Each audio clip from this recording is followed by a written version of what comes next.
could say 500 years, you could say, but that it's been raging for a long time. And I think there's a possibility that we could have peace in the Middle East. It's something even beyond the Gaza situation. We want a release of the hostages immediately, etc. And so our team is over there now. Another team just left, and other countries, literally every country in the world has supported the plan. Yep. I don't think there's anybody that hasn't, actually, not that I've seen. But there's a real chance that we could do something, so you may have some questions on that later. But in the meantime, we'll spend some time and we'll make some deals and we'll do some things that are good for both of our countries. And Mark, it's an honor to have you. Thank you very much. Thank you very much, Mr. President. If I may, you kindly hosted me and some of my colleagues a few months ago, and I said at the time, you are a transformative president. And since then, the transformation in the economy, unprecedented commitments of NATO partners to defense spending, peace from India, Pakistan through to Azerbaijan, Armenia, disabling Iran as a force of terror, and now, and I'm running out of time, but this is in many respects the most important. The merger of Canada and the United States. That wasn't where I was going. On this solemn day of commemoration of the horrific attacks of October 7th, for the first time in decades, hundreds of years, thousands of years, this prospect of peace that you've made possible. Canada stands foursquare behind those efforts, and we'll do whatever we can to support Very them. nice. Yeah. Thank you, Mark, very much. Any questions? What would it take for you to drop or lower your tariffs on Canadian sectors, including aluminum and steel? Well, we're going to be talking about that with the Prime Minister. We'll be talking about tariffs. We'll be talking about a lot of that, but that's for a little bit later on. I want to just acknowledge our great ambassador. Is he doing a good job? He's doing a good job. Otherwise, I'll get him out of there so fast. No, you have a good job. Is it the White House's position that furloughed workers should be paid for their back pay? I would say it depends on who we're talking about. I can tell you this, the Democrats have put a lot of people in great risk and jeopardy, but it really depends on who you're talking about. But for the most part, we're going to take care of our people. There are some people that really don't deserve to be taken care of, and we'll take care of them in a different way. Okay? Thank you. Mr. President, in your opinion, why has Canada and the United States failed to reach an agreement up until now? Well, it's a complicated agreement, more complicated maybe than any other agreement we have on trade, because, we have natural conflict. We also have mutual love. We have great love for each other. I love Canada and the people of Canada, and Mark feels the same way about here. The problem we have is that they want a car company and I want a car company, meaning the U.S. wants a car company, and they want steel and we want steel. So in other countries, they're very far away, and there's no problem. You can compete and you can do. We don't like to compete because we sort of hurt each other when we compete. And so we have a natural conflict. It's a natural business conflict. Nothing wrong with it. And I think we've come a long way over the last few months, actually, in terms of that relationship. So when it comes to trade, the United States was always giving everything. They gave everything to Canada. They would let car companies leave here and go to Canada. But that hurts the United States. And, other presidents didn't see that. They weren't business-oriented. They might have been good politicians in some cases, not in all cases. They were bad at both. But it's a very natural conflict, and it's something that we're working on. Mr. President, Canada has offered a lot of compromise this summer. Are you willing today to offer some compromise to Canada, maybe on steel, on aluminum? Well, we've made compromise, and we've made some compromise even on steel.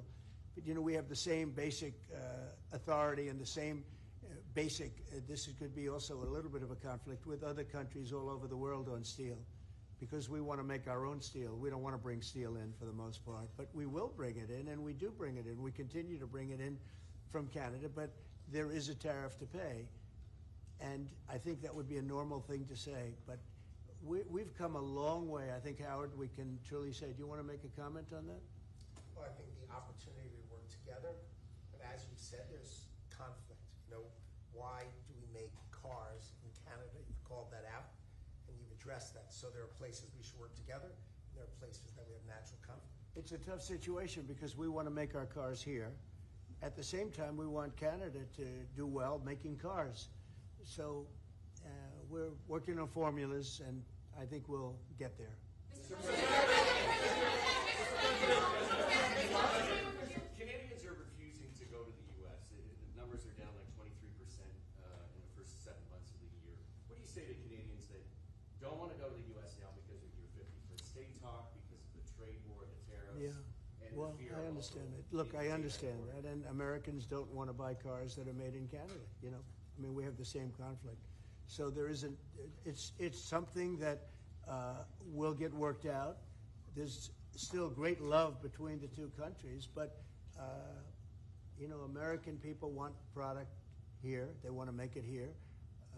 Detroit was emptied out and moved to Canada, moved to Mexico, moved to other places, not just Canada, and now they're all moving back. You know, they're moving back. We have right now. I was just telling Mark, we have 17 trillion, but it's really much higher. That was as of a couple of months ago. We have over $17 trillion being invested now in the United States. As an example, Biden, he was the worst president we've ever had, but they had less than $1 trillion in 4 years. We have more than 17 trillion in 8 months. 8 months. And I think that number is going to be $21, $22 trillion. There's never been anything like that in the history of the world for any country, not even close. You know, if you did 1 trillion in a year, that's pretty good. We're going to do over 20. And it's coming in with AI. It's coming in with auto plants. You know, we're building auto plants, a lot of auto plants in the U.S. It's coming in for a lot of reasons. It's coming in because of the fact, I think the November 5th election was a big factor, and I think the tariffs are a big factor. And again, we want Canada to do great, but you know, there's a point at which we also want the same business. We're competing for the same business. That's the problem. That's why I keep mentioning one way to solve that problem is a very easy way. But we're competing for the same business. He wants to make cars, we want to make cars, and we're in competition. And the advantage we have is we have this massive market. So it's it's quite an advantage. Mr.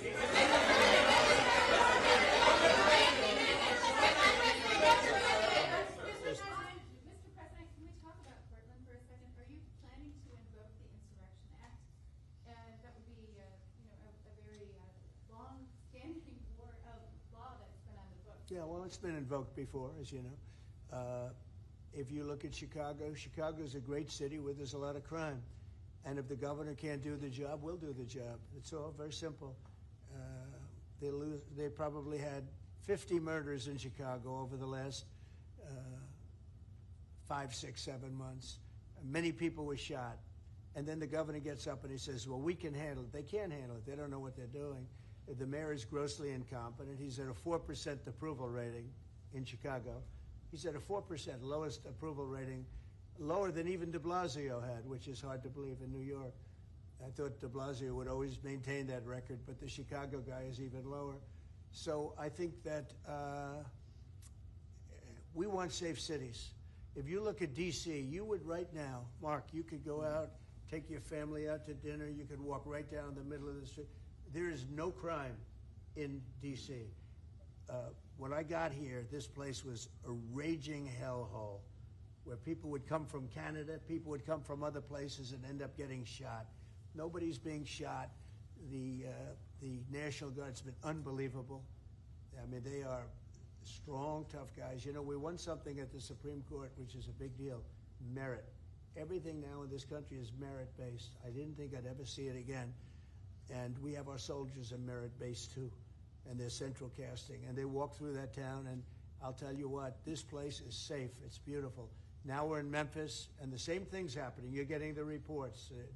The bad guys are saying, we don't want anything to do with this. And we're removing many people. In D.C., we took out 1,700 career criminals and sent them back to the countries from which they came, mostly led out by Biden and his people that had an open border policy. And, you know, Canada, you suffered because of that, too, because they'd come here and they'd go into Canada also. So we're like a buffer for that in terms of Canada suffered greatly by Biden and the open border, the policy of open border, totally unchecked, totally unvetted. And these people were, you know, if you got 5%, 2%, now you were getting a lot of bad people. And we now have a closed border. Yep, you've done well. Yep. We have a closed border, and it's a really closed border. In fact, for 4 months, I don't even know if this is possible, but the figures were released. 0 people were able to come into the United States from the southern border. 0. And as you know, we've taken a very hard stand on drugs. This is also benefiting you. We've a lot of we call them the water drugs, the drugs that come in through water. They're not coming. There are no boats anymore. Frankly, there are no fishing boats. There's no boats out there, period. If you want to know the truth, we're saying, does anybody go fishing anymore? The fact is, we knocked out, probably saved at least 100,000 lives, American lives, Canadian lives, by taking out all those boats coming in. So it's, and now they don't come in that way anymore. Now they'll come in other ways, and we're not going to allow that either. So we've done a great job on that. But on crime, Chicago's a great city, but you can't be a great city if you have murders and if you have a lot of problems, and they do. And they have an incompetent policy, just like they had open border policy, anybody could come in. They came in from prisons, they came in from mental institutions, drug dealers, they came in from all over the place, and we don't have that anymore. This country is becoming we're a very strong country. Look, financially speaking, I would say that because of the tariffs, because of the election, because of the policy, because of the great, big, beautiful deal, it's what I added the word great because it really is. It's the biggest bill ever passed in the history of our country. We don't need another bill. It's the biggest tax cuts, I mean, when you think no tax on tips, no tax on Social Security, no tax on overtime for the people. But far beyond that, what it does is incentivizes auto plants and AI and all of the things that nobody's ever passed a bill like it. We don't need another bill. We don't need any more bills. I said, let's get it all at once. I was greatly helped by our Speaker, Mike Johnson, and by the Senate. I'll tell you what, John Thune's both of those guys have been incredible. And we got a bill passed that I said, let's see if we can get it all done, because these Democrats are like insurrectionists, okay? They're so bad for our country. Their policy is so bad for our country. I said, let's see if we can get it all done, and everybody said it's not doable, because it's the biggest bill ever passed in the history of our country. And we got it all done. We don't need anything else. We got everything we want. And now, because of that, that's a big reason why the companies are coming in. You know, 1 year depreciation, 1 year write-off, 1 year expensing. Nobody's ever seen anything like it. So they're coming in from all over the world. But to have a great country, you can't have crime. And we don't have crime, but we have cities where there's tremendous crime. And Chicago's one of them. And if the governor can't straighten it out, we'll straighten it out. Thank you. A question for the president. Do you remain committed to, are you? Prime Minister, I'd like to know how come the UK and the European Union have succeeded to sign deals and bring the tariffs down, and Canada still hasn't been able to do the same? Yeah, because they're not located right next to each other. It makes it, in many cases, it's much better and easier. But yeah, and if I may, let's be clear about the relationship as it stands right now. We are the second largest trading partner of the United States. We do a lot of trade going across the border where we're cooperating, first thing. Secondly, we are the largest foreign investor in the United States. $500 billion in the last 5 years alone, probably $8 trillion in the next 5 years if we get the agreement that we expect to get. Thirdly, there are areas, as the President just said, where conflict, maybe not so much conflict, we compete. There are areas where we compete, and it's in those areas where we have to come to an agreement that works. But there are more areas where we are stronger together, and that's what we're focused on. And we're going to get the right deal. Right deal for America, right deal, obviously, from my perspective, for Canada.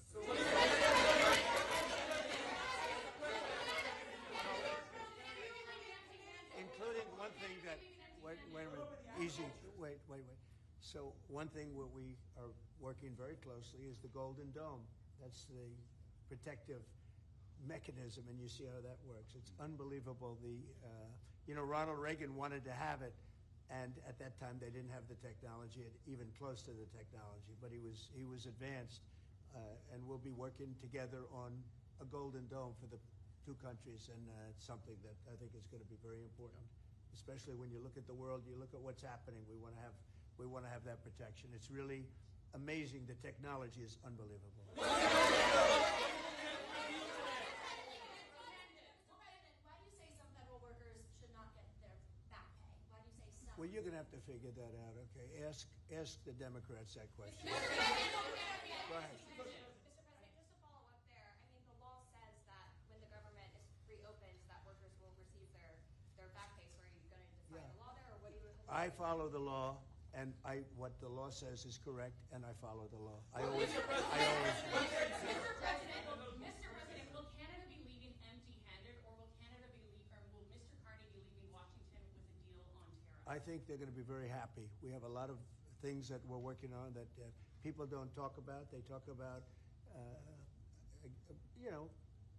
competitiveness. She's a very competitive person, and they talk about things that we don't necessarily agree on. But I think they're going to walk away very happy. I think so. On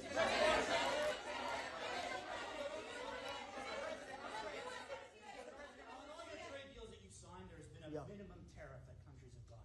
When USMCA gets renegotiated, do you want a minimum tariff on goods between Canada and the U.S.? Well, we're going to have tariffs between Canada, and they have them with us. I will say with our farmers, as you know, they went up to as much as 400%, 250, 300, and even one at 401. We found one having to do with a very small product, but it was high. So we've always had tariffs between the two of us, and actually Canada was charging us very high tariffs on our agricultural things, a lot of our agricultural product, and that's one of the things that we talk about for bringing that down. So this is a mutual thing, but we've been charged tariffs. Look, we're the king of being screwed by tariffs, just so you understand. And I'm not talking about with Canada. I'm talking about with countries all over the world. When you look at Europe, when you look at China, when you look at all of the almost every country charged the U.S., we didn't charge them because we were led by stupid people in many cases. Stupid people. They took advantage of our country. They're not taking advantage of us anymore. If you looked at European Union, they're all my friends. I don't blame them. I blame our presidents. I blame our past presidents and, business leaders. But we are the king of countries that have been taken advantage of for many, many years. We've been paying trillions and trillions of dollars and receiving nothing at all. As an example, prior to the deal with Europe, where they pay a lot of money, but they're happy and I'm happy. The deal was good. It's a fair deal, but it wasn't fair. You couldn't put a car into Europe. You couldn't sell your agriculture into Europe. You couldn't do anything. And now we have it so that it's open. We charge them tariffs. We didn't charge them tariffs a car. They charge us tremendous. I said to Angela Merkel once, I said, how many cars have gone to Germany from the United States? And she said, well, I don't believe any. And I said, you're right. You're right. Well, that doesn't happen anymore. And they're paying a fair amount. It's just a fair amount. It's not, I could ask for much more. It's a fair amount. But the United States now is using the same thing that they've used on us. And I just can't believe it's taken presidents so long to do this. And again, we're going to treat people fairly. We're going to especially...